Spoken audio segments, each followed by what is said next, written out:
Shihab Thangal cultural forum എന്ന പേരിൽ സംഘടിച്ച ബേപ്പൂരിലെ വിമത വിഭാഗമാണ് സമാന്തര കൺവെൻഷൻ സംഘടിപ്പിച്ചത്.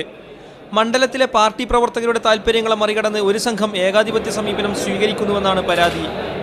അങ്ങനെ ആരും തൽപരമാണിത്തം കാണിച്ചുകൊണ്ട്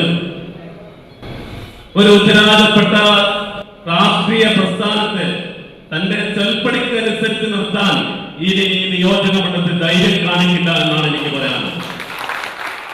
നേതൃത്വത്തിന്റെ നിലപാടുകളെ വിമർശിക്കുന്നവരെ കള്ളക്കേസിൽ കുടുക്കി പീഡിപ്പിക്കുന്നതായും ഇത് അംഗീകരിക്കാനാവില്ലെന്നും വിമതർ വ്യക്തമാക്കി.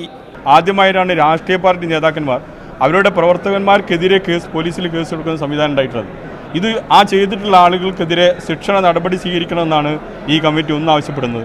രണ്ടാമത്തെ നിയോജക മണ്ഡലത്തിൽ ഇന്ന് നിലനിൽക്കുന്ന എല്ലാ പഞ്ചായത്തിലും നിലനിൽക്കുന്ന വിഷയങ്ങൾ ഇതോടൊപ്പം നേതൃത്വ നിര അല്ലെങ്കിൽ സംസ്ഥാന കമ്മിറ്റി നേരിട്ട് ഇടപെട്ട് ഈ പ്രശ്നങ്ങൾക്ക് ശാശ്വതമായ പരിഹാരം കാണാം. ബേപ്പൂരിലെ വിമത ലീഗ് കൺവെൻഷൻ തടയാൻ PK കുഞ്ഞാലിക്കുട്ടി അടക്കമുള്ള നേതാക്കൾ ഇടപെട്ടെങ്കിലും ഫലമുണ്ടായില്ല. കഴിഞ്ഞ ദിവസം ബേപ്പൂരിൽ ചേർന്ന UDF കൺവെൻഷൻ വിമതർ കൂട്ടത്തോടെ ബഹിഷ്കരിച്ചിരുന്നു. കടുത്ത മത്സരം നടക്കുന്ന കോഴിക്കോട് ലോക്സഭാ സീറ്റിൽ UDFന് ആശങ്ക സൃഷ്ടിക്കുന്നതാണ് ബേപ്പൂരിലെ വിമത നീക്കം. മീഡിയ 1 കോഴിക്കോട്.